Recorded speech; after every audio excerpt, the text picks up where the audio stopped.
এবং আমার সহকর্মী মনিরুজ্জামান মনি, আমরা উভয়ে মেডিকেলে মানে অ্যাক্সিডেন্টের খবর পেয়ে চলে আসছি। এখন এসে দেখতে পেলাম যে 14 জন এক ইঞ্জিন ভ্যানে ছিলেন। সেই ভ্যানটা উল্টে যাওয়ার কারণে যারা 14 জন ছিলেন তারা প্রত্যেকেরাই খুব বড় বড় আঘাত পেয়েছেন। কারোর পা ভাঙছে, হাত ভাঙছে, এবং আরও দুজন এমনভাবে মর্মান্তিক আছে, তারা বাঁচা মারার এতে আছেন, আল্লাহ ভরসা। তাদেরকে নিয়ে গেছেন খুলনাতে।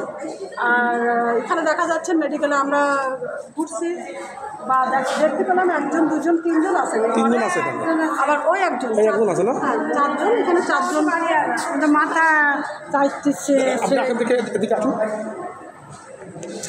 একজন আছেন, দেখেন আপনার মাথায় কটা সেলাই? 4টি সেলাই। 4টি সেলাই। মানে কি মানে উনি কি ঘুমাই আছেন? বৃদ্ধ মানুষ না? তাদের কী অবস্থা? আপনি ভালো আছেন? এখন সুস্থ আছেন? সরকারিভাবে আপনাকে কি ট্রিটমেন্ট করছেন ভালোভাবে? আচ্ছা আঙ্কেল, আপনাদের কি একই ভ্যানে 14 জন? সেই আর বাকি 2 জন মনে হয়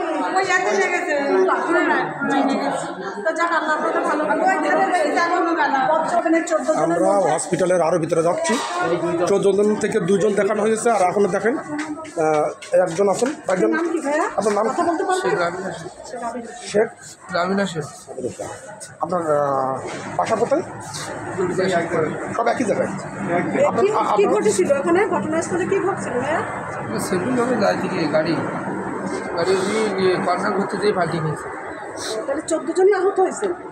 আঘাত কারণ কম বেশি তার মধ্যে 2 জনের মারাত্মক বেশি। ওই যে যাদের লাগছে বেশি, ওই যে খুলনার থেকে তাদের আর এক জায়গায় ফেরাই গেছে। নিজের মানে ঢাকায় নিয়ে গেল। খুলনার থেকে ফিরে যাচ্ছে। খুব আশঙ্কা। আর আমরা আরেকজনের কাছে যাই। আপনার নাম কি ভাই? আপনার কি হয়? আপনার স্বামী হয়? কি মানে ইনি কথা বলতে পারেন না? ভাইজন কথা বলতে পারেন? ওনার আঘাতটা কোথায় লাগছে?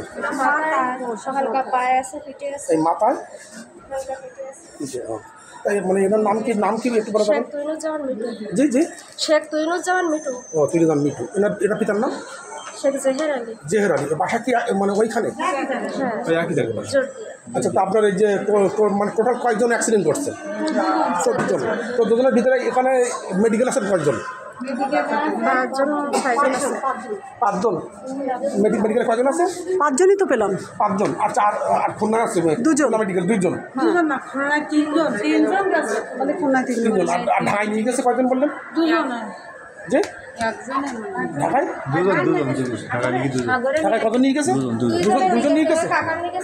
খুলনাতে নিয়ে ফিরিয়ে নিয়ে গেছে। তারা খুব অসুস্থ না? অসুস্থ, বিশাল অসুস্থ। আজকে রাস্তার জন্য বলেন না। আচ্ছা, আজকে তো এই রাস্তার জন্য তো এই সমস্যাটা।